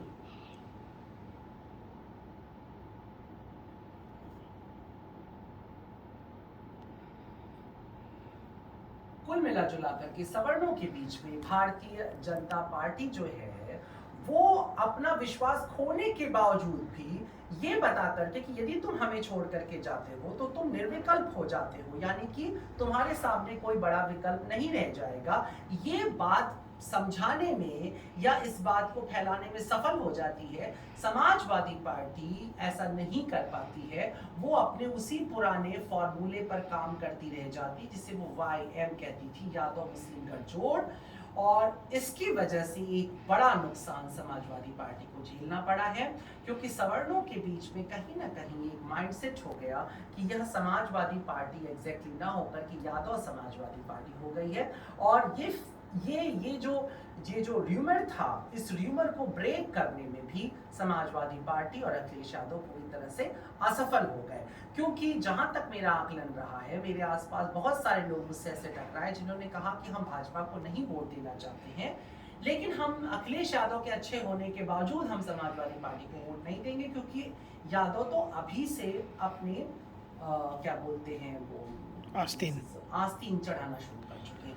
आई डोंट नो कि कितने यादव ने आस्तीन चढ़ाई होगी, लेकिन ये जो एक इमेज था, एक जो हवा था, वो हवा बहुत तेजी से काम कर गया। और अखिलेश यादव ने टिकट के बंटवारे में तो निसंदेह ये यादव मुस्लिमवाद से ऊपर हट करके उन्होंने टिकट का बंटवारा किया। उसमें सवर्णों को भी भूमिका दी, यहाँ तक कि क्षत्रियों को, सबको दिया। लेकिन मैंने जैसा कहा कि ये सब करने में बहुत आखिरी समय आ चुका था, और तब तक कहीं ना कहीं एक मैंडेट, एक जनमत बन चुका था। उस जनमत के बन जाने के बाद फिर अब पछताए होत क्या, जब चिड़िया चुग गई खेत की कहानी हुई। तब तक कहीं ना कहीं ये बात लोगों में प्रसारित करने में सफलता हो चुकी थी विपक्षी को कि ये यादवों की पार्टी है, गुंडों की पार्टी है। इस कारण इस पार्टी में जाने का मतलब ये होगा कि आप फिर से गुंडागर्दी वापस ले आएंगे। तो ये एक और बड़ा रीजन है। और इसके बाद जो एक रीजन निकल करके आता है जो बहुत ही महत्वपूर्ण है, वो मैं कहना चाहूंगा इस वक्त बहुत जरूरी है इस पर बात करना कि सेक्युलर शब्द जो है वो कम से कम भारत की सियासत में अब पास्ट हो चुका है, वो अतीत की बात हो चुका है। समाज में सेक्युलर शब्द एक अलग बात होगी और उसका एक डिग्निटी मेंटेन होगी, लेकिन पॉलिटिक्स के भीतर अब एक बैड वर्ड है, अब ये एक खराब शब्द है। अगर आप सेक्युलर हैं तो फिर कम से कम आपके पास मतदाता नहीं होंगे, लोग आपके विचारों पर ताली बजाएंगे, लोग आपके साथ खुश होंगे, लेकिन वो आपके पीछे नहीं चलेंगे, क्योंकि सेक्युलरिज्म जो है वो लगभग पूरी दुनिया से विदा ले रहा है और उसमें भारत भी उससे अछूता नहीं है। सो फिर पहली बात ये है कि अगर आप सेक्युलर हैं और सर्वधर्म संभाव वाले सेक्युलर हैं तो आपकी स्वीकारोक्ति होगी, लेकिन अगर आप धर्मनिरपेक्ष वाले सेक्युलर हैं तो कम से कम भारतीय पॉलिटिक्स में आपकी जगह खत्म हो रही है। और आप अचानक से चुनाव के 6 महीने पहले धार्मिक नहीं हो सकते हैं। ये एक दूसरी बहुत महत्वपूर्ण बात है कि अचानक से आप आखिरी 6 महीनों में धार्मिक नहीं हो सकते हैं। आप 6 महीने मंदिर जाकर के, 6 महीने पूजा करके, 6 महीने मजार पर जाकर के आप अब अपने को धार्मिक सिद्ध नहीं कर सकते हैं। आपको ऐसा करने के लिए अपने कैरेक्टर को, अपने व्यक्तित्व को निरंतर एक्सप्रेस करना होगा। यदि आप धार्मिक हैं तो इसे स्पष्ट रूप से आपको एक्सप्रेस करना होगा, जो कि समाजवादी पार्टी के नेतृत्व की ओर से नहीं दिखाई पड़ा। और उसका एक बहुत बड़ा उदाहरण था अयोध्या में अपनी रैली निकालने के बावजूद अखिलेश यादव का फैजाबाद रैली करके बिना रामलला के दर्शन किए लौट जाना। इसने साइलेंटली एक बहुत बड़ा मैसेज कन्वे किया। इसका यूज विरोधियों द्वारा बहुत अच्छे से किया गया और पता नहीं किस पॉलिटिकल सलाहकार ने उन्हें यह सलाह दी थी कि आप रामलला दर्शन करने नहीं जाएंगे। अगर आप हनुमानगढ़ी जा चुके थे और राम नहीं, तो वैसे ही हनुमान नाराज हो जाएं जो राम का दर्शन ना करें। तो पहली बात थी कि आप अगर वहां तक गए थे तो आपको रामलला का भी दर्शन करना था। काशी आने के बाद काशी विश्वनाथ दर्शन नहीं करना। ये एक दूसरी घटना घटती है। आप काशी आए हैं और काशी विश्वनाथ कॉरिडोर बना देने से वो किसी की बपौती नहीं हो जाता है। राम मंदिर बना लेने से राम किसी का नहीं हो जाएगा। लेकिन यदि आप उसके साथ एक व्यवहार ऐसा करेंगे तो निसंदेह वो फिर किसी का होने लगेगा। तो मुझे लगता है कि जो धार्मिक एक्शन होता है, जैसा मैंने पहले ही कहा कि नेता क्या है ये महत्वपूर्ण नहीं है, पर क्या दिखता है ये बहुत महत्वपूर्ण है। ऐसे में मुझे लगता है कि अखिलेश यादव चाहे तो अपनी आत्मिक सहजता की वजह से अथवा अपने सलाहकारों की गलत नीतियों की वजह से इस चुनाव में शिकार हो जाते हैं एक बहुत बड़े, जिसको कहते हैं एक छद्म युद्ध जो चल रहा है धर्म के नाम पर, उसके बीच में। तो ये उनका एक ड्रॉबैक रहा है समाजवादी पार्टी का, जो मुझे लगता है कि जिसके कारण समाजवादी पार्टी को जिस तरीके से उभर करके इस चुनाव में आ जाना चाहिए था और सरकार बना लेनी चाहिए था, वो नहीं बना सकी। निस्संदेह इसमें जो पहली मैंने बात कही है उसकी बहुत बड़ी भूमिका है कि मायावती का वॉकओवर कर जाना और बहुजन समाजवादी पार्टी का जो वोट बैंक है उसका एक बड़ा हिस्सा निकल करके वो चला गया भारतीय जनता पार्टी की तरफ। ये एक सबसे बड़ी घटना है। लेकिन इसके अलावा जिन घटनाओं का मैंने जिक्र किया है वो मनोवैज्ञानिक स्तर पर सभी घटने वाली हैं, लेकिन एक देश भी मनोविज्ञान के अलावा कहीं नहीं होता है। वो हमारे कोई भी राष्ट्र हमारे मस्तिष्क में रहता है, उसका ज़मीन पर बहुत कम अस्तित्व होता है। अगर वो हमारे मस्तिष्क में नहीं है तो दरअसल वो देश एग्जिस्ट ही नहीं करता है। इसका सबसे बड़ा उदाहरण हमको इजराइल से समझना चाहिए कि बरसों तक, सदियों तक इजराइल केवल कुछ लोगों के जहन में जिंदा रहा और आज वो ज़मीन पर है। तो अगर हम इस बात को भूल जाते हैं कि राष्ट्र, देश या प्रदेश जहनों में नहीं जिंदा है, अगर हमको ये नहीं पता है, अगर हम इसको नहीं जानते हैं तो हम बहुत बड़ी गलती करने वाले हैं। तो हमें ये बात समझना होगा कि किसी भी राष्ट्र में, किसी भी देश में अगर आपको राजनीति में रहना है, उसकी मुख्य धारा में रहना है, तो उसके मनोविज्ञान से जुड़ करके रहना बहुत जरूरी होगी। और अब यहाँ से हमें शिफ्ट करना चाहिए कि क्यों जीत गई भारतीय जनता पार्टी, क्यों वापस आ गए योगी आदित्यनाथ और वो भी इतने प्रचंड बहुमत के साथ। तो उसका सबसे बड़ा कारण यही है, जहां से मैंने अपनी बात खत्म की है, भारतीय जनता पार्टी को कहीं ना कहीं नरेंद्र मोदी और योगी आदित्यनाथ के द्वारा भारतीय जनमानस में और उसकी मानसिकता में, उसके मनोविज्ञान में प्रवेश करने का एक बहुत बड़ा अवसर मिला है। और जब आप एक बार घर में आ जाते हैं तो फिर वो घर आपका भी हो जाता है। तो ये एक बहुत बड़ी घटना है कि नरेंद्र मोदी का जिस तरह से जनमानस में प्रवेश हुआ है, उसके मनोविज्ञान के ऊपर जिस तरह से उनका एक कब्जा हुआ है, उस कब्जे का अभी तक कोई भी तोड़ भारतीय राजनीति में जो नेतृत्व स्तर है उस पर दिखाई नहीं देता है। मजेदार बात है ये कि योगी आदित्यनाथ, जिनका बहुत लंबा करियर हमारे सामने नहीं है इस तरह से अगर हम समझें, राजनीति के भीतर बहुत नया सा करियर है, बावजूद इसके वो बहुत ही तेजी के साथ उसी मनोविज्ञान की तरफ बढ़ रहे हैं।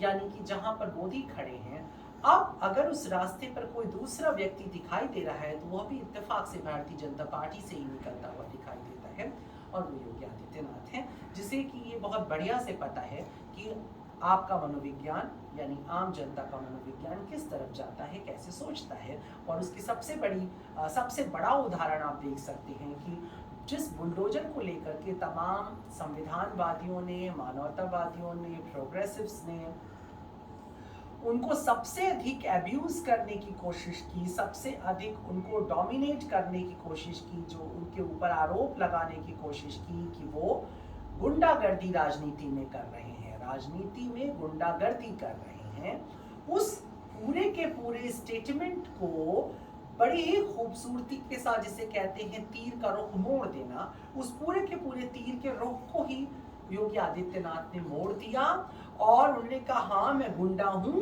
मगर मैं गुंडा हूं गुंडों के लिए। ये बात शायद आम जनता को बहुत पसंद आई कि गुंडे के लिए तो गुंडा होना ही पड़ेगा, क्योंकि वो जमाना तो शायद चला गया जब आप एक गाल पे थप्पड़ मारने पर दूसरा गाल बढ़ा देते। तो इत्तेफाक से ऐसा कोई नेता है भी नहीं, इत्तेफाक से उस गांधी की इमेज का कोई नेता है भी नहीं जो अब अनशन करके लेटा हुआ है, जो भूख हड़ताल कर रहा है, जो रेलवे पटरी पर लेटा है, जो छोटा सा एक कफन बराबर कपड़ा पहन करके चलता है, ऐसा कोई नेता भी तो नहीं है। अगर 5 स्टार रूम में बैठा हुआ नेता ये कहता है कि हमें अहिंसा के साथ हर चीज बदलना है, तो अब उस पर विश्वास नहीं होता है। तो जनता को कहीं ना कहीं ये लगा कि गुंडों के खात्मे के लिए ये जो दबंगई है, ये दबंगई बहुत जरूरी है। बड़ी आसानी के साथ बुलडोजर शब्द जो शायद बहुत भारी पड़ सकता था इलेक्शन के भीतर, उसको बहुत हल्का कर दिया। वो बुलडोजर ही गले का हार बन गया लेकर। आप देख सकते हैं कि पूरे के पूरे विजय यात्रा जो निकाल रही है भारतीय जनता पार्टी, इसमें बुलडोजर किसी ट्रॉफी की तरह उठ करके चल रहा है। तो ये बात बताता है कि योगी आदित्यनाथ को ये कला बहुत अच्छे से पता है शायद, कि अपने विरोधियों के द्वारा चलाए गए अस्त्र का प्रयोग उन पर किस तरह से कर दिया जाए। पहला गुण। दूसरा, मैं जिसके दाद देना चाहूंगा योगी आदित्यनाथ की, कि गजब की एबिलिटी है, गजब की ताकत है, गजब का संघर्ष करने का मादा है एक व्यक्ति के अंदर, जो नरेंद्र मोदी के अंदर आपको दिखाई देता है कि 70 वर्ष की अवस्था और मेहनत करने का ये आलम है कि एक कॉन्स्टिट्यूंसी जो कि उनका संसदीय क्षेत्र है, जरा सा वो हिलना डुलना शुरू की तो 2 दिन प्रधानमंत्री ने यहाँ कयाम कर लिया, 2 दिन, और यहाँ पर अपने सभी नेताओं को लगा दिया कि किस तरीके से ये पूरी की पूरी संसदीय क्षेत्र उनके पास आ जाए। इसे कहते हैं डेडिकेशन, इसे कहते हैं डेडिकेशन। जबकि उसके उलट आप देखते हैं कि समाजवादी पार्टी का जो नेतृत्व है वो बनारस आता है रात के अंधेरे में और भोर में चला जाता है, जबकि उसे समझना चाहिए था कि ये बहुत ही प्रेस्टीजियस प्लेस है। इस प्रेस्टीजियस प्लेस के ऊपर यदि अखिलेश यादव एक दिन रुक करके घूम जाते, 2 दिन रुक करके घूम जाते, तो शायद ये राजनीतिक परिदृश्य कहीं और होता, पूर्वांचल का, ये तो तयशुदा था। लेकिन यहाँ भी नहीं, और मुझे नहीं लगता है कि प्रदेश में अपने गृह नगर को छोड़ करके अखिलेश यादव का किसी भी जगह ऐसे 1 या 2 दिन का प्रवास रहा होगा। लेकिन आप देखिए, मुख्यमंत्री होने के बावजूद तमाम सरकारी जो क्या बोलते हैं मिशनरी है, मशीनरी है, उस मशीनरी के अपने आसपास होने के बावजूद, मीडिया के एक अच्छे प्रभाव के होने के बावजूद, एक दिन 1 घंटा एक भी अपना संसदीय विधानसभा का क्षेत्र नहीं छोड़ा योगी आदित्यनाथ। योगी आदित्यनाथ हर जगह हर कहीं उपस्थित रहे। कोरोना काल में क्या पॉजिटिव हुआ, क्या नेगेटिव हुआ, ये आकलन का विषय बहुत बड़ा होगा, लेकिन सच्ची बात ये है कि उपस्थिति मुख्यमंत्री की 1 मिनट के लिए भी नहीं हटी। वो अस्पताल में भी नजर आ रहे थे, वो गरीबों के घर में भी नजर आ रहे थे, वो पलायन करते मजदूरों के आसपास भी नजर आ रहे थे, वो हरजन बस्तियों में भी नजर आ रहे थे। तो प्रेजेंटेशन जो है, उनका जो प्रेजेंस है, उसकी जो उपस्थिति है योगी आदित्यनाथ की, वो हटी नहीं। उत्तर प्रदेश की एक बहुत बड़ी समस्या सिंडिकेट क्राइम। मुझसे कल ही किसी ने जेएनयू से पूछा कि लॉ एंड ऑर्डर तो कैसे मेंटेन हम मान ले जब हाथरस की घटना घटी, लखीमपुर खीरी की घटना घटी, बहराइच और यहाँ वहाँ की घटनाएं घटी सारी की सारी, और उन सब के बावजूद ये कैसे हो सकता है कि ये देश की जनता को, प्रदेश की जनता को ये बताने में सफल हो जाए कि लॉ एंड ऑर्डर अच्छा है। मैंने उन्हें ये कहा कि निर्भया कांड कितने दिनों तक तुम्हें याद रहा? दरअसल हमको ये समझना होगा कि जो वोटर होता है उसकी मेमोरी बहुत छोटी होती है, बहुत लंबा, मतदाता के पास बहुत लंबी याददाश्त नहीं होती, बहुत छोटी सी मेमोरी होती है। और जब आपके पास बहुत छोटी सी याद, अच्छा, एक इंसान का एक नेचर भी है, इंसान का एक स्वभाव भी ये होता है कि वो अपने से जुड़ी हुई घटनाओं को ही ज्यादा याद रखता है, अपने आसपास की घटनाओं को हमारा दिमाग लगातार खारिज करता चला जाता है। हम इसी तरह से बड़े हुए हैं, हम लाखों सालों में हमारा मस्तिष्क जो डेवलप हुआ है उसकी डेवलपमेंट इस तरह से हुई है कि हम अपने विषय में सबसे अधिक सोचते हैं। यानी हम लाख कहें कि हम खुदगर्ज नहीं है, लेकिन हम सिर्फ खुदगर्ज होते हैं। अब हमारे खुद के साथ जो लोग जुड़ जाता है वो हमको अच्छा लगने लगता है। तो एक बहुत बड़ी घटना ये है कि राजनीतिक परिदृश्य में अगर हम सोचें तो एक बहुत बड़ी घटना ये घटती है कि हम निजी स्वार्थों से ऊपर नहीं जाते हैं। हम ऐसा कैसे ख्याल कर सकते हैं किसी हाथरस की बच्ची के लिए हमने 3 दिन खाना छोड़ा होगा?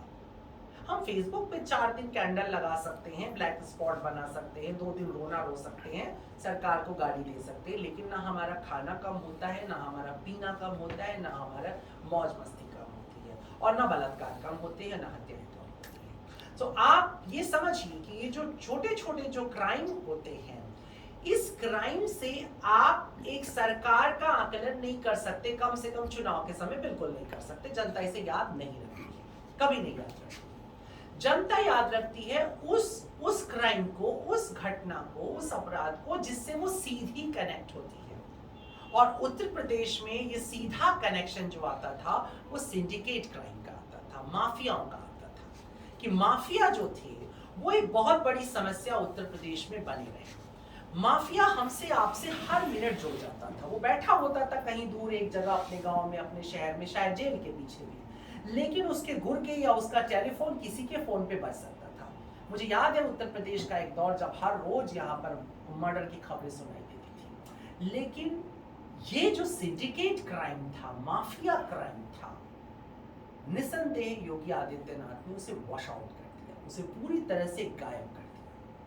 और यदि माफिया नहीं है तो फिर हमें हफ्ता और महीना देने की चिंता नहीं करनी है। ये एक बहुत बड़ा प्लस पॉइंट हुआ व्यापारी वर्ग के लिए कि एक बहुत बड़े नुकसान के बावजूद, जो नोटबंदी से हुआ, जो कोरोना से हुआ, जो बहुत गलत आर्थिक नीतियों से केंद्र के पैदा हुआ है, उन सब को भी उन्होंने दरकिनार कर दिया कि भैया धंधा तो इतना खराब चल रहा है, अब ऐसे में अगर हमको महीना हफ्ता वसूली भी देनी पड़ गई तब हमारा क्या होगा, इसलिए बाबा को वापस ले आओ, कम से कम हमारी जेब तो काटने के लिए माफिया नहीं आएगा। तो ये जो लॉ एंड ऑर्डर का जो विपक्षी जब बात करता था तो लॉ एंड ऑर्डर पे बात करते हुए बार बार उन छोटी घटनाओं, मैं छोटी सेंस में नहीं कह रहा हूं कि किसी बच्चे का रातों रात जला दिया जाना छोटी घटना है, लेकिन चुनावी माहौल में मतदाताओं के मस्तिष्क में इन घटनाओं का महत्व नहीं होता है। इसके इतर अगर विपक्षी दल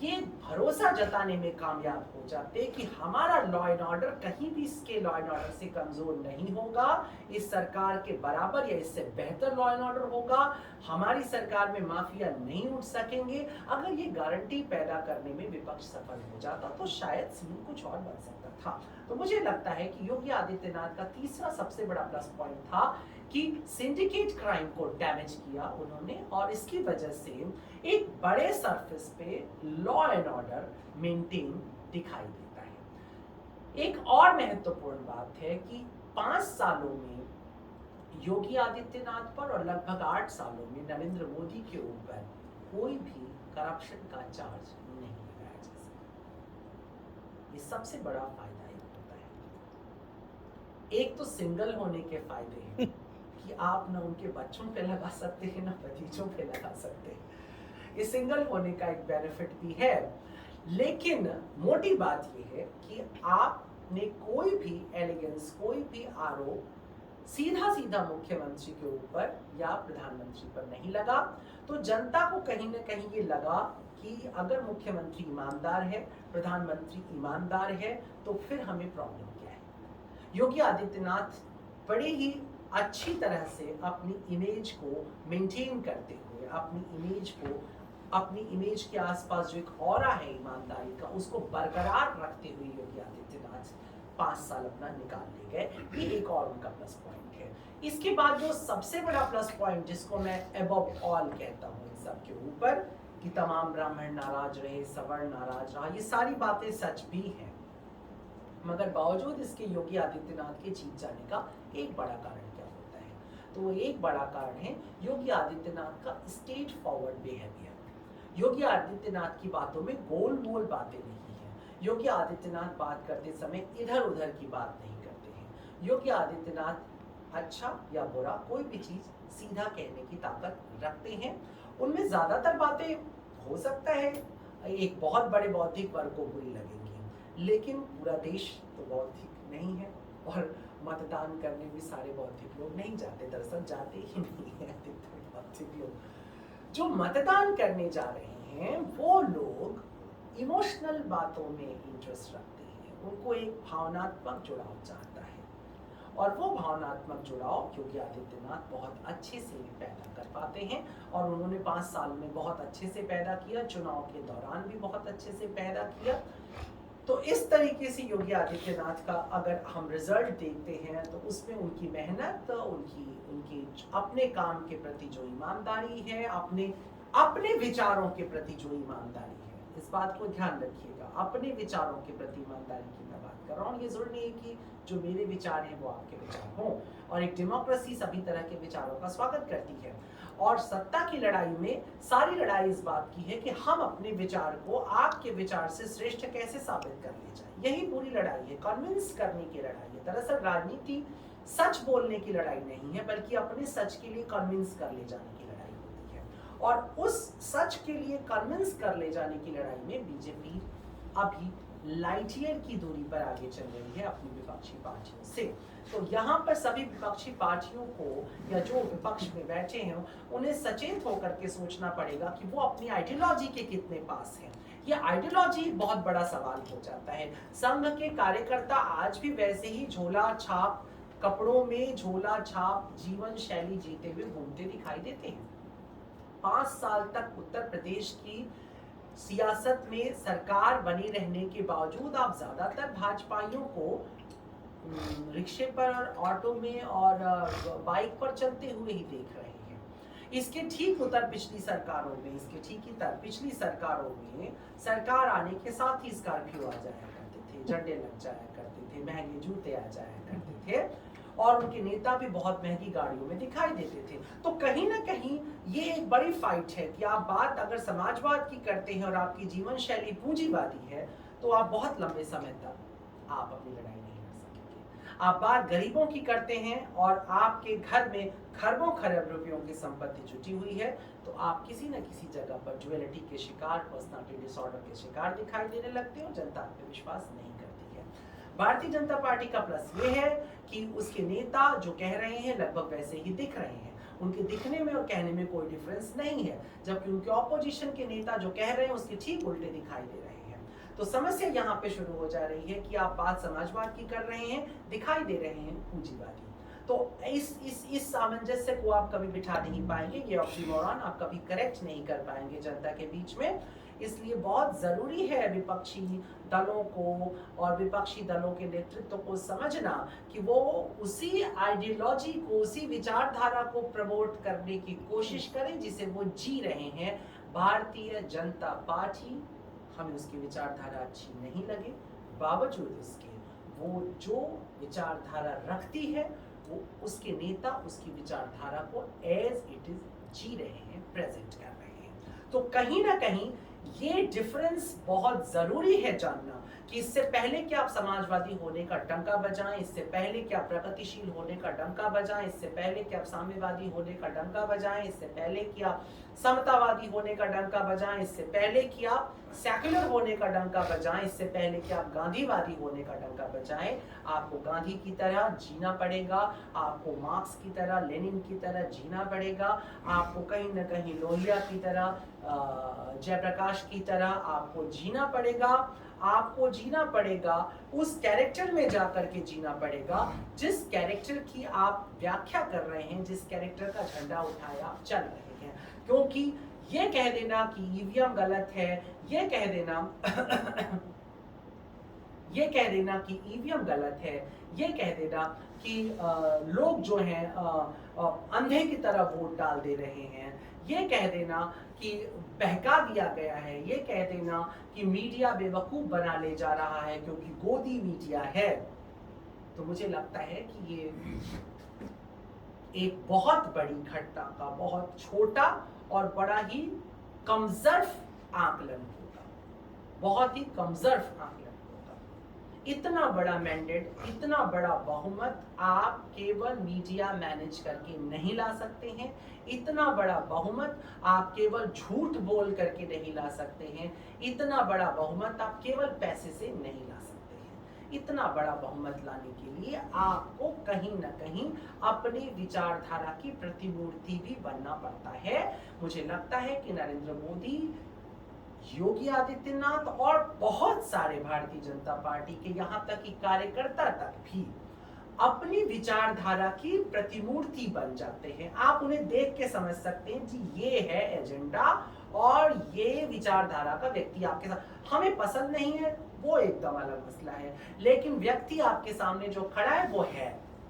उसके ठीक उलट मुझे ये कहने में एक मिनट का वो संकोच नहीं है कि अब मैं समाजवादियों को जब मिलता हूं तो मेरे एक दो प्रिय लोगों को मैं जानता हूँ, उदय प्रताप सिंह को मैं जानता हूँ और कुछ एक लोगों को मैं जानता हूँ, कुछ पुराने समाजवादियों को जानता हूँ, जिनकी जीवन शैली के भीतर समाजवाद टपकता है। उन्हें देख करके बड़े से बड़े पूंजीवादी व्यक्तित्व की या विचारधारा वाले व्यक्ति की भी आंखें शर्म से झुक सकती हैं, क्योंकि उनके जीवन शैली में ये सब कुछ दिखाई दे रहा है। लेकिन अधिकांश समाजवादियों को पैसे की भूख, सत्ता की भूख, ताकत की भूख के अलावा उनकी आंखों में कुछ दिखाई नहीं देता है। ज्यादातर उनका जो बिहेवियर होता है उसमें अकड़ और दम्भ दिखाई देती है।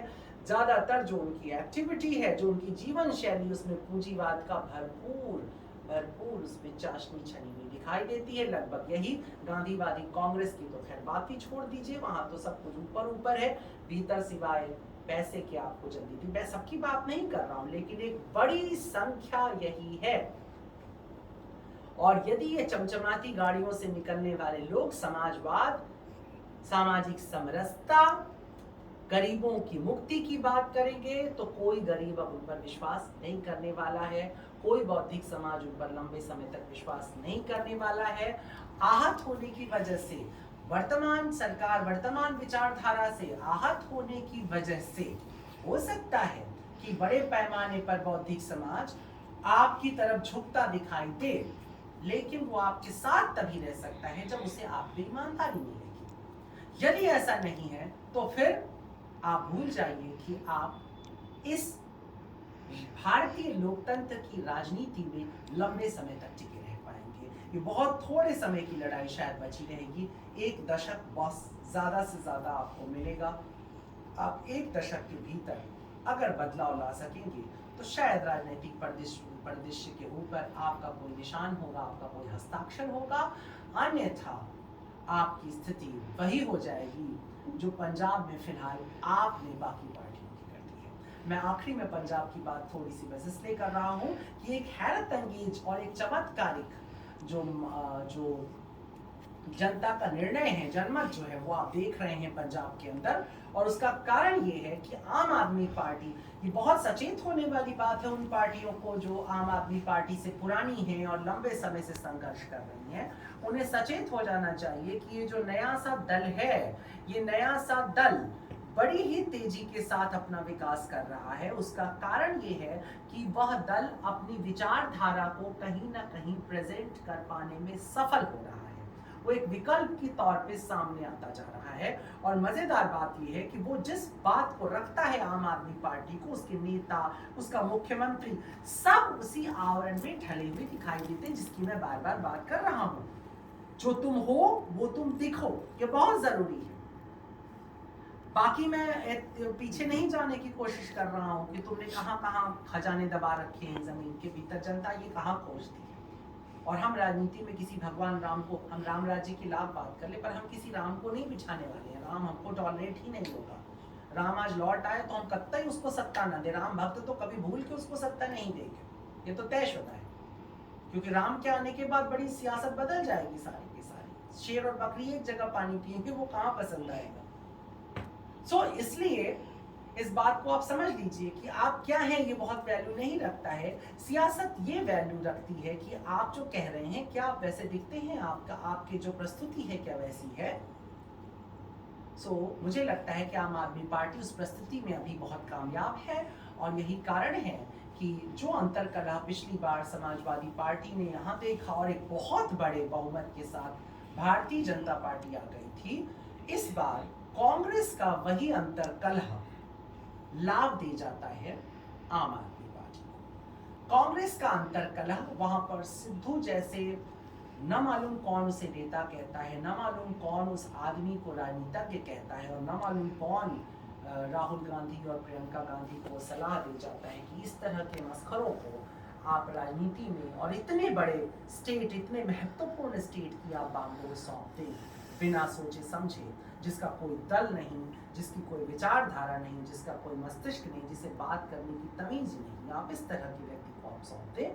लेकिन मुझे लगता है सिद्धू को लाना एक पूरे के पूरे कांग्रेस के, अगर आप राजनीतिक इतिहास में पंजाब में बहुत बड़ी गलती देखेंगे भिंडरावाला के बाद, तो एक दूसरी बड़ी गलती है नवजोत सिंह सिद्धू को राजनीति में लेकर के आना। नवजोत सिंह सिद्धू का आना पूरी तरह से कांग्रेस के लिए नुकसानदेह निकला। भारतीय जनता पार्टी का तो खैर वहां पे कोई गुजर बसर था नहीं। उसकी जो समर्थक पार्टी थी अकाली दल, जिसके भरोसे वो वहां सत्ता में पहुंच सकते थे, वो किसान आंदोलन में फेल हो चुके थे, इसलिए उनके लौटने की संभावना थी नहीं। अब बचती है आम आदमी पार्टी, जिसने लगातार किसान आंदोलन का समर्थन किया था और वो समर्थन खुलेआम समर्थन था।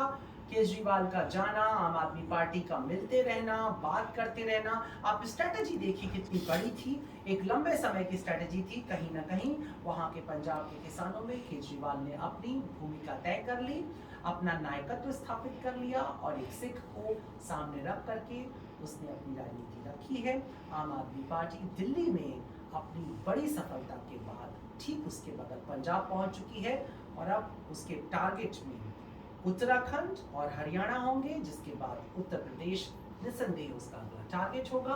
तो वो लोग जो उत्तर प्रदेश की सत्ता में आप आने वाले समय में आना चाहते हैं, उन्हें सतर्क होना चाहिए कि अगर उनके सिद्धांत छूट गए, अगर वो अपने दल में भीड़ बनाने की जगह, शोर इकट्ठा करने की जगह, यस बॉस पॉलिसी इकट्ठा करने की जगह, अगर वो अपने दल में वैचारिक रूप से सबल लोगों को लाने की कोशिश करेंगे, ईमानदार लोगों को लाने की कोशिश करेंगे, तभी वो कहीं संघर्ष में खड़े हो जाएंगे, वो विपक्ष कहलाने का अधिकार रखेंगे। अन्यथा आने वाले समय में आप उन्हें विपक्ष भी नहीं कह सकेंगे।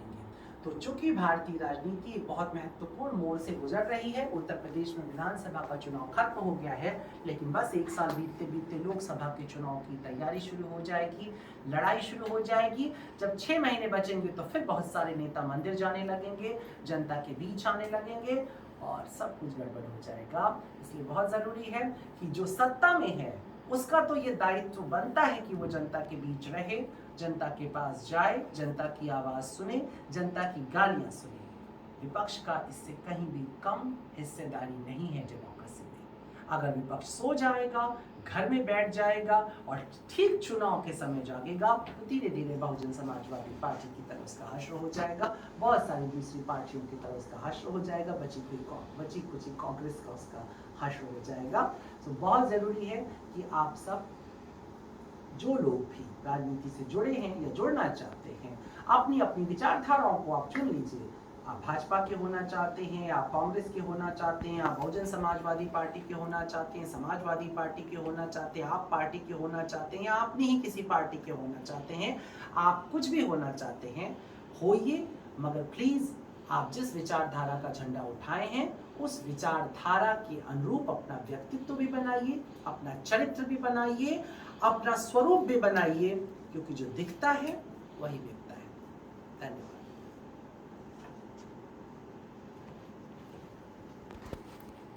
बंद।